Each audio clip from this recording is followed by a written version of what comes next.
The dust from the stagecoach had barely settled when Eleanor stepped into the Silver Spur Saloon that September afternoon in 1882. Her worn carpetbag clutched tight against the faded calico dress that had seen her through 3 years of hardship since her father's death. The laughter died the moment she crossed the threshold, and 4 painted ladies lounging near the bar turned to assess her with eyes sharp as razors, their silk gowns shimmering like jewels against the dingy walls, while Eleanor stood there, in her sun-bleached dress with its carefully mended hem and patches at the elbows that no amount of clever stitching could truly hide. "Well, would you look at what the wind blew in?" the redhead called, Ruby said loud enough for every soul in that saloon to hear, her lips curling into a smirk that made Eleanor's cheeks burn. "Honey, that dress looks like it came over on the Mayflower and survived every disaster since." The other women tittered behind their hands, and Eleanor felt her throat tighten as she clutched her bag closer, remembering how her mother had sewn this very dress for her 18th birthday 5 years ago, back when the blue calico had been bright and new and full of promise. Now at 23, Eleanor stood in a saloon in Redemption Springs, Texas, 200 miles from everything she had ever known, wearing the only respectable dress she owned and facing the cruel laughter of women who seemed to have everything she did not. "That pattern went out of fashion before Lincoln was shot," another girl added. "This one blonde and beautiful in emerald green satin. Where did you even find something that pathetic?" Eleanor swallowed hard and lifted her chin, determined not to let them see how their words cut deep into wounds already raw from losing her father to fever, her home to debt, and her dignity to circumstance. She had come to Redemption Springs because her late mother's cousin had written that the general store needed help, and Eleanor had nowhere else to go and exactly $12 to her name. "I am looking for Mr. Jameson at the general store," Eleanor said, her voice steadier than she felt. "I was told I might find directions here." "The general store is 3 buildings down, sweetheart," Ruby said with mock sweetness, "but you might want to consider buying yourself a new dress before you apply for any position. Looking like that, you will scare away all the customers." The men in the saloon had turned to watch this exchange with varying degrees of discomfort and amusement, and Eleanor felt the humiliation rise like bile in her throat. She turned to leave, her eyes stinging with tears she refused to shed in front of these cruel strangers, when a voice from the corner cut through the laughter like a knife through silk. "I think that dress suits you just perfect." Every head in the saloon turned toward the speaker, and Eleanor found herself looking at a man who had been sitting alone at a corner table, his hat pushed back to reveal dark hair and eyes the color of whiskey in sunlight. He stood slowly, unfolding to his full height of well over 6 feet, his dusty clothes marking him as a working cowboy rather than a gambler or drifter. His face was weathered by sun and wind, with strong features that might have been carved from the same red rock that dotted the Texas landscape, and when he looked at Eleanor, his gaze was steady and kind. "That dress tells me you are a woman who knows the value of things," he continued, walking toward her with a measured stride that made the floorboards creak. "It tells me you take care of what you have instead of throwing things away when they get a little worn. It tells me you are practical and hardworking and not afraid of a little mending." He stopped a respectful distance from Eleanor, close enough that she could see the sincerity in his eyes, but far enough that she did not feel crowded. Up close, she could see he was perhaps 27 or 28, with calloused hands and the bearing of a man who had earned every dollar through honest labor. "My name is James Thornton," he said, touching the brim of his hat in a gesture of respect that made Eleanor's heart skip in her chest. "I work at the Double R Ranch just outside of town. And if you're here to meet Mr. Jameson, I would be honored to walk you to his store and introduce you properly." Ruby made a sound of disgust from the bar. "Oh, James, do not tell me you're taking up with charity cases now. That dress probably has more holes than Swiss cheese." James turned to look at Ruby with an expression that was not quite angry, but carried enough weight to silence her immediately. "I would rather spend time with a woman in an honest dress than one who covers up a mean spirit with expensive silk," he said quietly. "And I think Miss Eleanor here has more class in her little finger than this whole saloon put together." Eleanor felt her breath catch because she had not told him her name, But then she realized her carpetbag had a luggage tag attached with her full name written in her careful script. The fact that he had noticed such a small detail made something warm unfurl in her chest, spreading through her like sunshine after a long winter. "Thank you," she managed to say, her voice barely above a whisper. "I would appreciate an introduction to Mr. Jameson." James smiled then, a slow spreading of his lips that transformed his serious face into something almost boyish, and he offered her his arm with the courtliness of a gentleman at a fancy ball rather than a cowboy in a dusty saloon. Eleanor hesitated only a moment before placing her hand on his sleeve, feeling the solid muscle beneath the worn cotton of his shirt and the steady strength that seemed to radiate from him like heat from a stove. They walked out of the Silver Spur together while the saloon girls whispered behind them, and Eleanor kept her head high, grateful beyond measure for this stranger who had defended her when she had no one else in this town to stand beside her. The afternoon sun was brutal after the dimness of the saloon, and Eleanor blinked against the glare reflecting off the false-fronted buildings that lined Redemption Springs' main street. The town was small but prosperous, built on the cattle trade that brought herds up from Mexico and the Rio Grande Valley. Dust hung in the air like a curtain, stirred by horses tied to hitching posts and wagons rattling over the rutted road. "I apologize for Ruby and the others," James said as they walked side by side, his long strides shortened to match her pace. "They forget sometimes that not everyone has the luxury of spending their wages on fancy dresses." "You do not need to apologize for them," Eleanor said, though his words soothed something raw inside her. "I have faced worse than cruel words." James glanced at her with interest, and Eleanor found herself studying his profile as they walked. He had the kind of face that improved with examination, all strong lines and weathered dignity, with small scars here and there that spoke of a life lived outdoors and actively. There was a kindness in his eyes that seemed genuine rather than calculated, and Eleanor felt herself beginning to relax for the first time since she had stepped off that stagecoach. "Where do you come from?" James asked as they approached the general store, a sturdy building with a wide porch and painted sign that read Jameson's General Goods in bold letters. "Austin originally," Eleanor said, the words coming easier than she expected.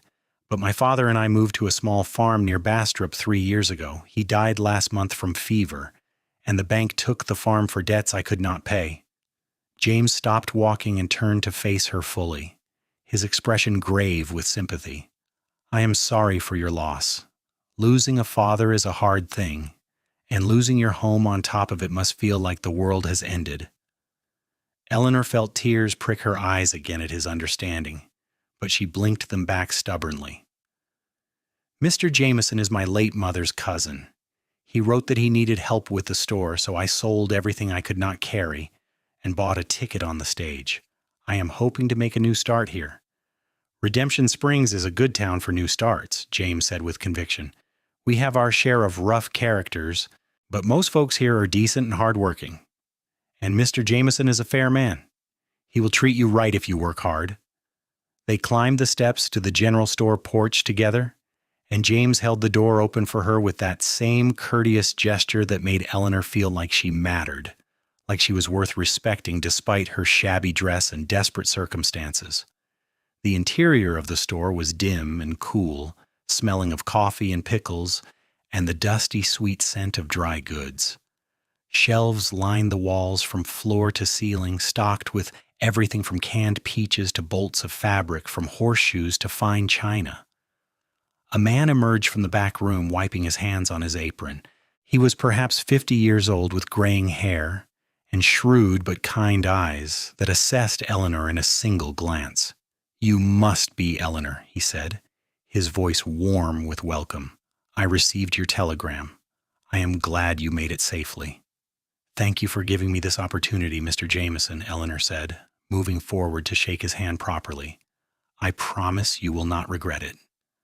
"I have no doubt of that," Mr. Jameson said, returning her handshake with a firm grip.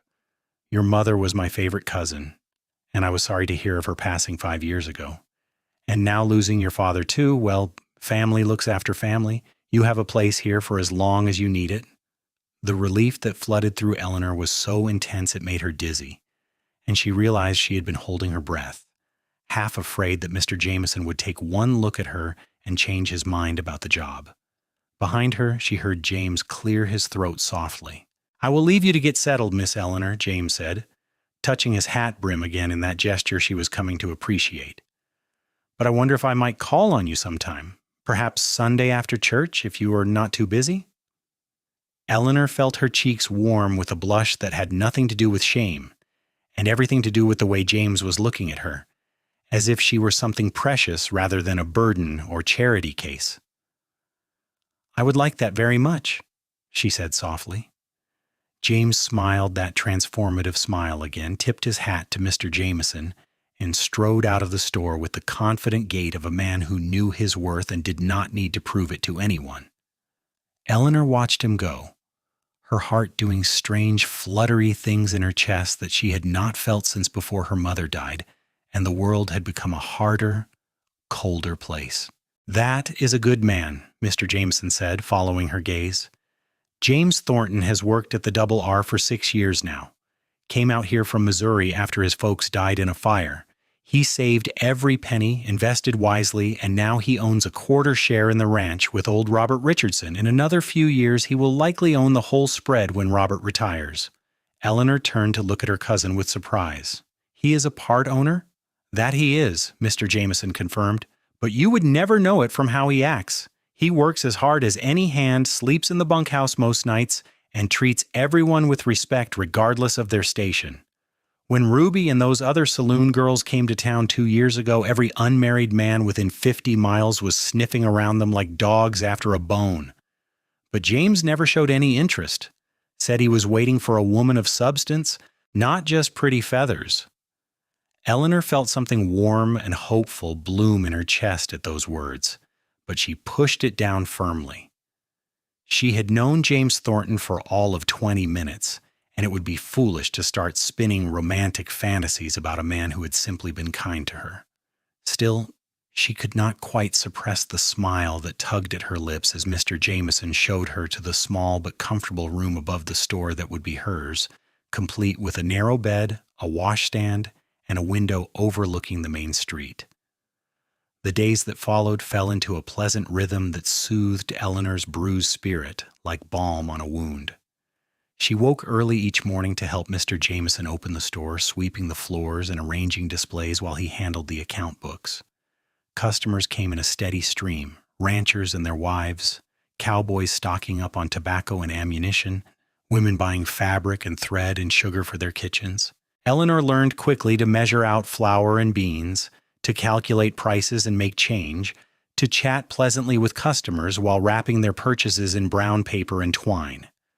The work was not glamorous, but it was honest and satisfying in a way her previous life of trying to coax crops from unwilling soil had never been. She ate regular meals for the first time in months, and the constant knot of anxiety in her stomach began to ease as she realized she truly did have a place here, that Mr. Jameson valued her help and treated her like family rather than hired labor. True to his word, James appeared at the store on Sunday afternoon after church services, freshly shaved and wearing clean clothes that marked the day as special. Eleanor had washed and pressed her calico dress as best she could, wishing desperately for something prettier to wear but holding her head high as she accepted James's arm for a walk around town. "I thought you might like to see the creek," James said as they strolled past the church and the schoolhouse, toward the edge of town where cottonwood trees marked the presence of water. "It is not much, but it is pretty this time of year." They walked in comfortable silence for a while, the September heat tempered by a breeze that rustled the dry grass and carried the distant lowing of cattle. Eleanor felt herself relaxing in James's presence, appreciating the way he did not feel the need to fill every moment with chatter, but seemed content just to be beside her. The creek was indeed pretty, a ribbon of clear water winding through red rocks and green vegetation that seemed impossibly lush after the dusty town. James led her to a flat boulder near the water's edge, and they sat together watching dragonflies dart over the surface while fish made lazy circles in the shallows. "Tell me about yourself," Eleanor said after a while, curious about this man who had defended her and now sought her company. "Mr. Jameson said you came from Missouri." James nodded, his expression growing solemn. My folks had a farm near Springfield. Good land, good people. But the war divided everything, brother against brother, neighbor against neighbor. We tried to stay neutral, but that just made both sides suspicious of us. When I was 21, someone set fire to our barn in the night. The fire spread to the house before we could stop it. My parents and my younger sister died in the flames. Eleanor reached out instinctively and placed her hand over his where it rested on his knee, feeling the tension in his muscles and the old grief that never quite faded. I am so sorry, James. That is a terrible thing to survive. I tried to keep the farm going for a year, James continued, his voice rough with memory, but everywhere I looked I saw ghosts. So I sold what was left, packed my gear, and headed west looking for a place where the war had not touched, where a man could build something new without all that blood and hatred soaking into the ground. Did you find it? Eleanor asked softly. James turned to look at her, and his expression softened into something almost tender. I think maybe I did. The Double R gave me work when I was just a drifter with nothing but a horse and a bedroll. Robert Richardson taught me about cattle and business, treated me like the son he never had. I saved my money, learned everything I could, and when Robert needed capital to expand 5 years ago, I had enough to invest and become a partner. It is not the same as having family, but it is a good life. It sounds like a very good life, Eleanor agreed, understanding better now the quiet strength she sensed in him. He had survived loss and built himself back up through hard work and determination, just as she was trying to do. What about you?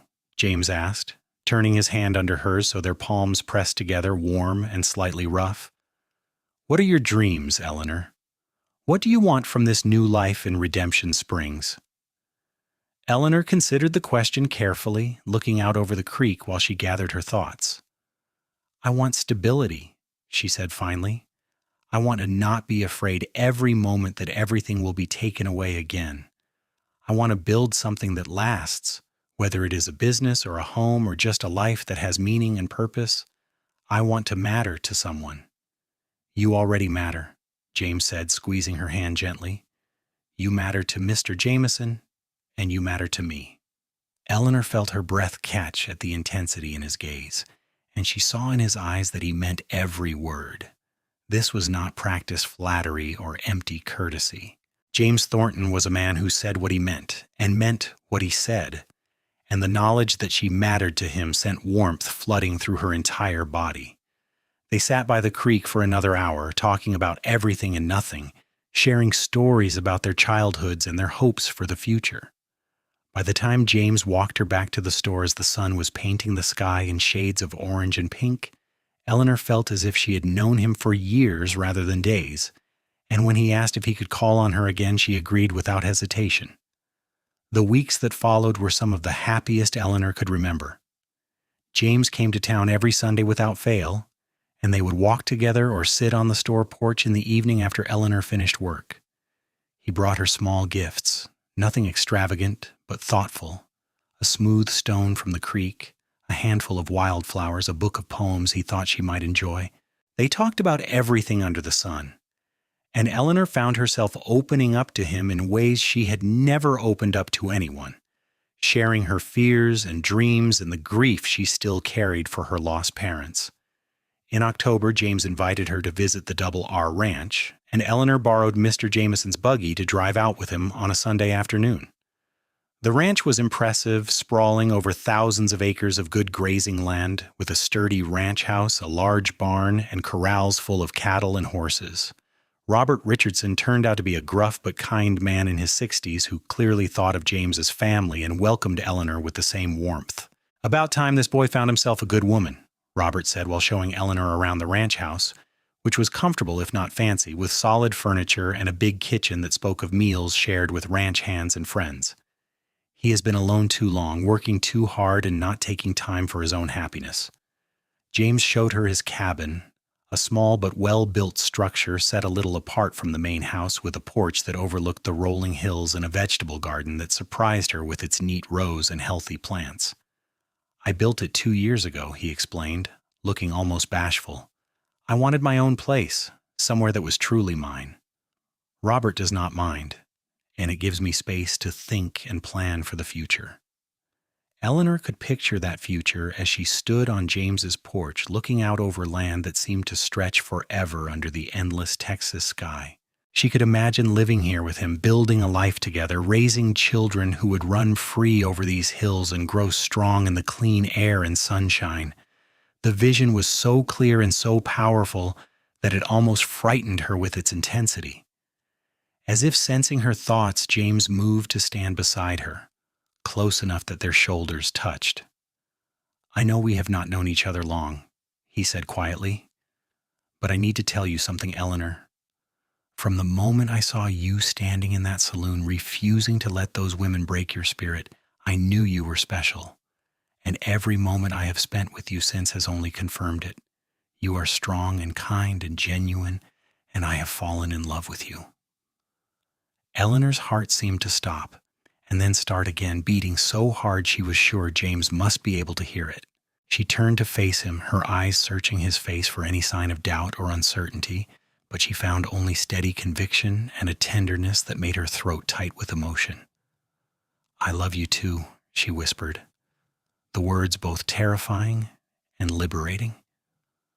"I did not think I would ever feel this way about anyone, but you have shown me that good things are still possible, that I can still hope and dream and believe in happiness." James cupped her face in his hands, his calloused palms gentle against her cheeks, and kissed her with a sweetness that made Eleanor's knees weak. His lips were warm and firm, tasting of coffee and something indefinably him, and Eleanor found herself kissing him back with all the pent-up longing and hope she had been carrying since the day he defended her in the saloon.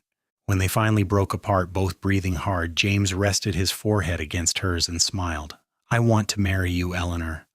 I know it is fast, but I am 30 years old, and I have learned that when you find something precious, you do not let it go. Will you be my wife?" Eleanor felt tears spill down her cheeks, but for the first time in years they were tears of joy rather than sorrow.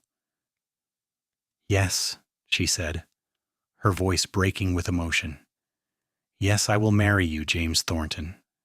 They were married 6 weeks later in the small church in Redemption Springs on a crisp November morning when the air smelled of wood smoke and the leaves on the cottonwoods had turned gold.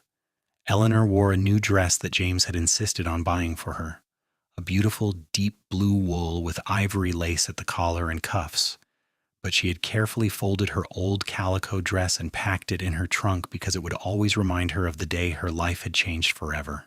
The church was full of well-wishers, ranch hands, and townspeople who had come to know Eleanor through the store, and who genuinely liked both her and James.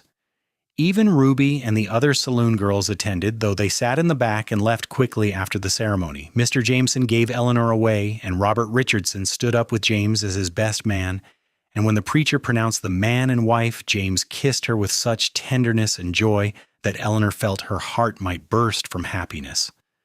They held a reception at the ranch with tables laden with food that the ranch hands and neighboring families had prepared, and there was music and dancing until well after dark. Eleanor danced with James under the stars, her new husband holding her close and whispering how much he loved her, how lucky he was to have found her, how he would spend the rest of his life making her happy. That night, James carried her over the threshold of his cabin, which was now their cabin, and made love to her with a gentleness and passion that left her breathless and amazed. Eleanor had been nervous, having no experience with such intimacy, but James was patient and tender, taking his time to show her all the ways two people could express love with their bodies as well as their hearts. Afterward, they lay tangled together in the narrow bed, and James traced the line of her shoulder with his fingertips while moonlight spilled through the window and painted silver patterns on the floor. "I am going to expand this cabin," he said thoughtfully. "We will need more room for children, and I want you to have a proper kitchen and a sitting room where you can read or sew or do whatever makes you happy." Eleanor smiled against his chest, feeling safe and cherished in a way she had never experienced before. "I would like that, but I am happy with just this for now. As long as I have you, I have everything I need." The winter that followed was cold but cozy, with Eleanor dividing her time between helping at the store a few days a week and learning the rhythms of ranch life. She discovered she had a talent for managing the household accounts and took over the bookkeeping for the ranch, organizing receipts and tracking expenses in a way that impressed both James and Robert. She also learned to cook for a crew of hungry cowboys, to preserve vegetables and fruits for the winter months, to mend clothes and tend to minor injuries and illnesses. By spring, Eleanor was pregnant, and James was so excited at the prospect of becoming a father that he immediately began expanding the cabin just as he had promised.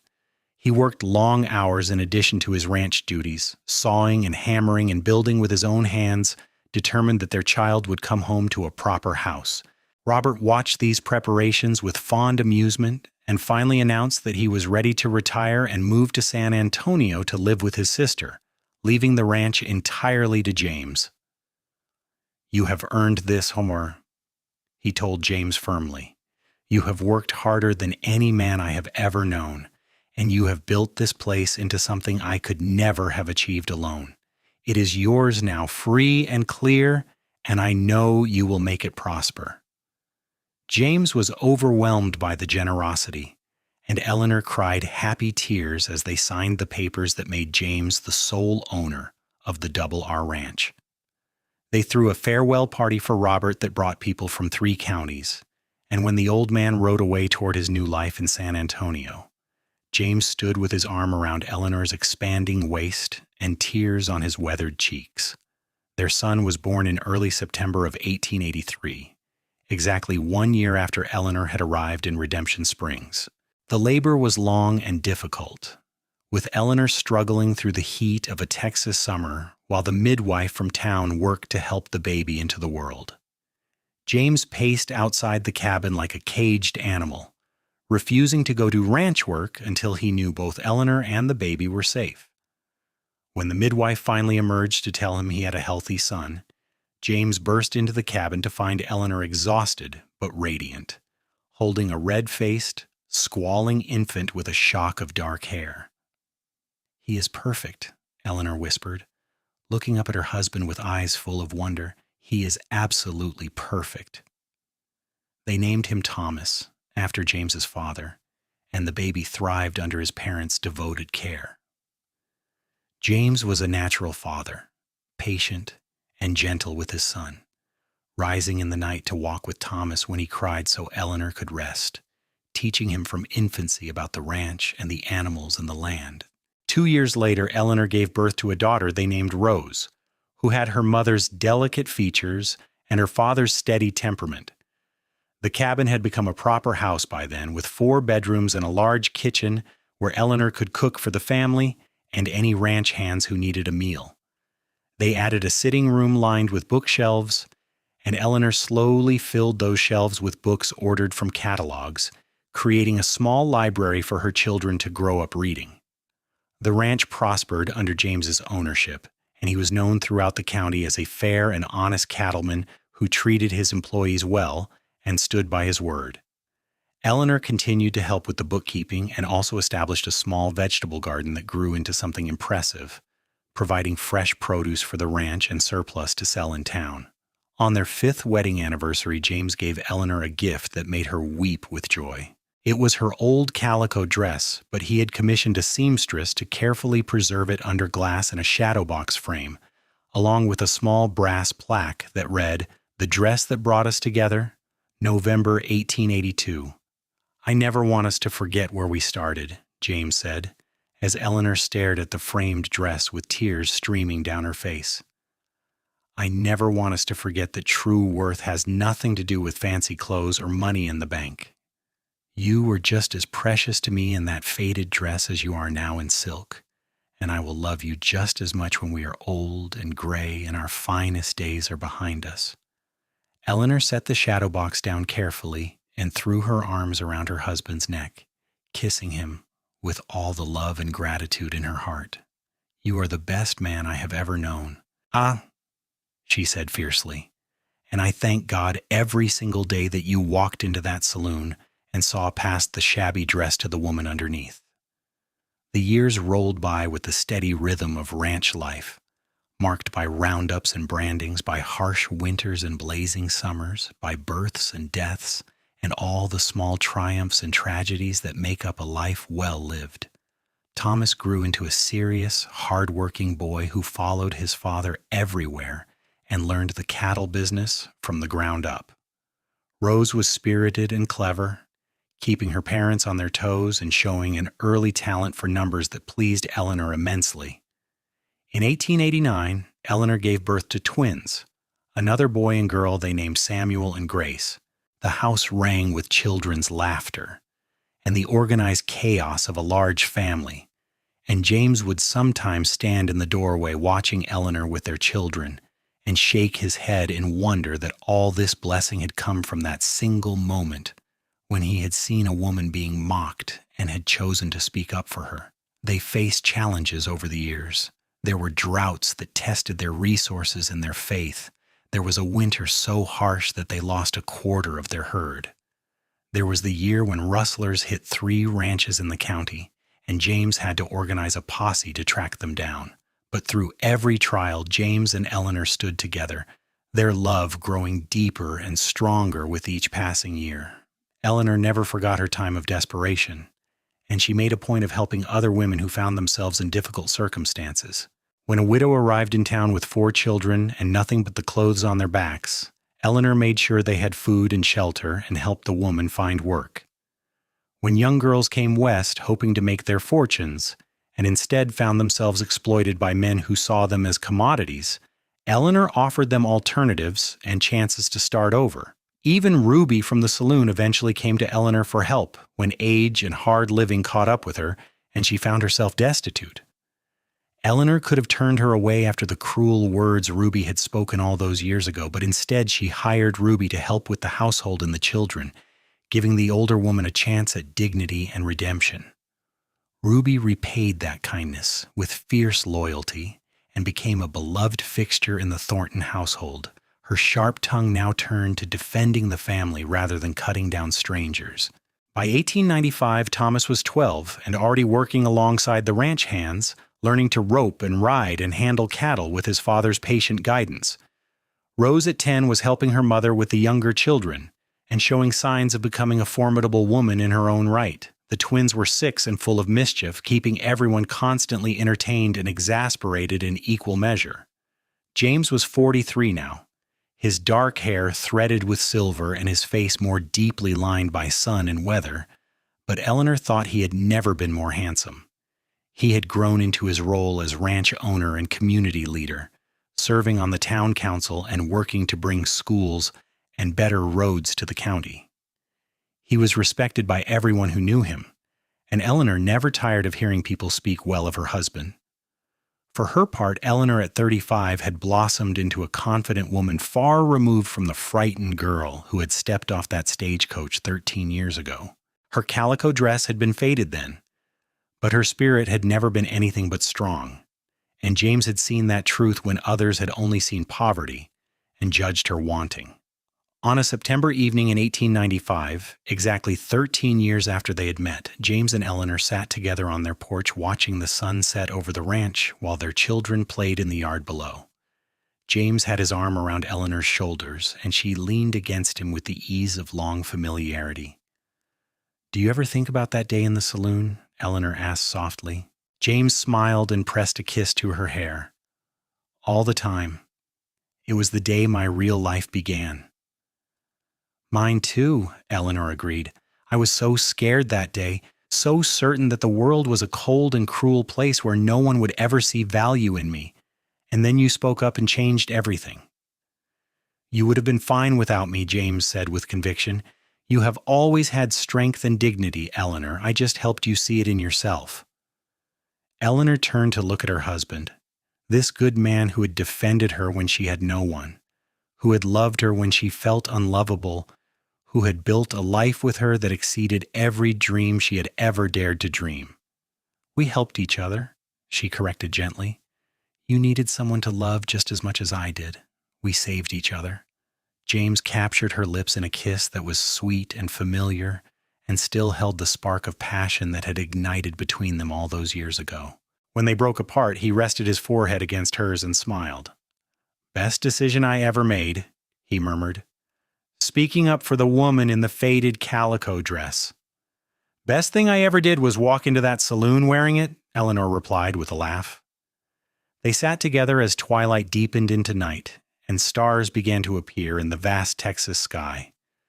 From the yard below came the sound of their children's laughter, Rose calling the twins in for bed, while Thomas helped settle the horses for the night. The house they had built together glowed with lamplight, warm and welcoming, a testament to everything they had created through love and hard work and unwavering faith in each other. Eleanor thought about that girl she had been, standing in the saloon with her worn dress and her wounded pride, not knowing that the man who would change her life forever was sitting just a few feet away. She thought about how close she had come to leaving that saloon before James spoke, how different her life would have been if he had stayed silent like all the other men. But he had not stayed silent. James Thornton had seen past the faded fabric to the woman beneath, and in doing so he had given her not just his heart but a future full of hope and belonging. In return, Eleanor had given him a family and a home filled with love, had helped him build an empire from raw land and hard work, had shown him that opening your heart after loss was not a weakness but the greatest courage of all. Years continued to pass in the way of years, swift and inexorable as a river flowing toward the sea. The children grew and eventually left home one by one to make their own ways in the world. Thomas took over the daily operations of the ranch when James turned 50, though James remained active and involved, unable to fully retire from the work he loved. Rose married a school teacher and moved to Dallas, but visited often with her own children.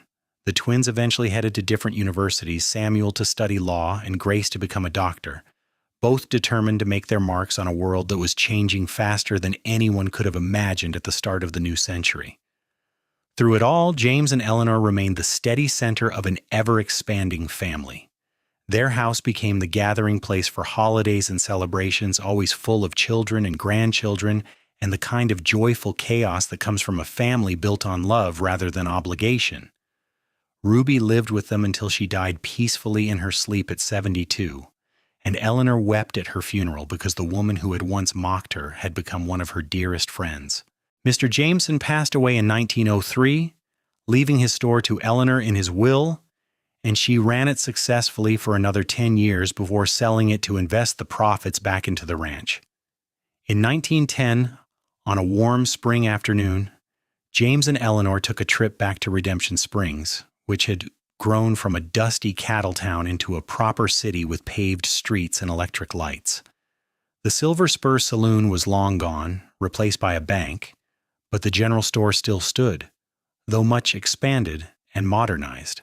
They walked hand in hand down streets that held so many memories, James now 58 with completely silver hair, and Eleanor at 51 still beautiful to him, her face lined with laughter and wisdom and the kind of contentment that comes from a life well lived.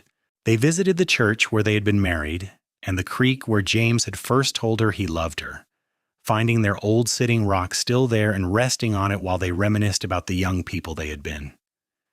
"Do you have any regret?" James asked, taking her hand and tracing the wedding ring that had never left her finger in 28 years. Eleanor considered the question seriously, looking back over the decades of marriage and motherhood, of triumph and sorrow and everything in between. "Not a single one," she said finally. "Every joy and every hardship led us here, to this moment, still together and still in love. How could I regret any part of that journey?" James raised her hand to his lips and kissed it gently. "I love you, Eleanor Thornton. I loved you in that faded calico dress, and I will love you until my dying breath." "And I love you," Eleanor replied, her eyes bright with happy tears. "Thank you for seeing me when I felt invisible. Thank you for loving me when I felt unlovable. Thank you for giving me a life beyond anything I ever imagined possible."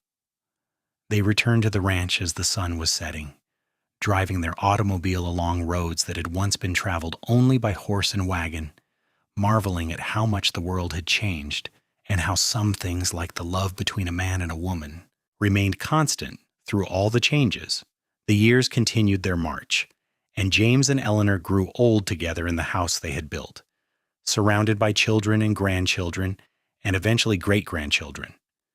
James remained sharp and active until a stroke took him peacefully in his sleep at 73, and Eleanor held his hand as he slipped away, whispering her love and her gratitude for 51 years of marriage that had been everything a partnership should be. Eleanor lived another 5 years after James died, cared for by her children and sustained by memories of a love that had transformed her life.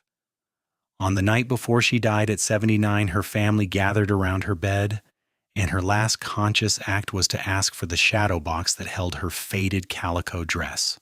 She traced the glass with trembling fingers, remembering the girl she had been and the man who had seen her worth when no one else did. "That dress brought me home," she whispered to her assembled family. "It brought me to your father, and everything good in my life came from that moment when he looked past the shabby fabric to see my heart.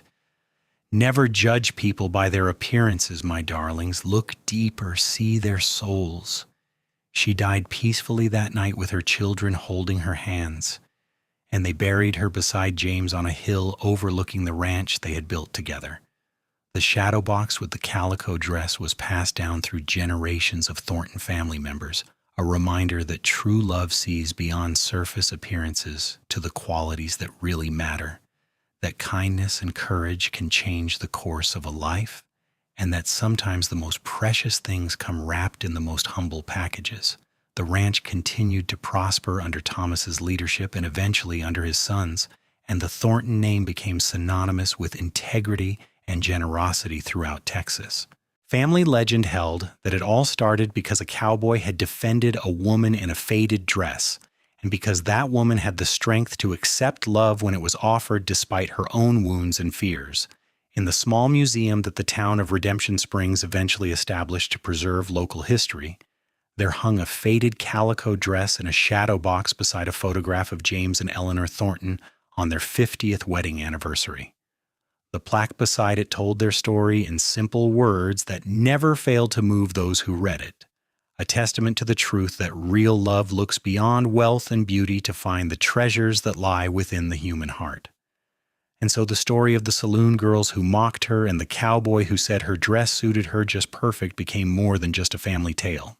It became a legend about kindness conquering cruelty, about seeing worth where others see only poverty, about the power of love to transform lives and build legacies that endure long after the people themselves have passed into memory. The faded calico dress remained a symbol of all that was best in the human spirit, a reminder that every person has value regardless of their circumstances, and that speaking up for what is right, even in small ways, can change the world one life at a time.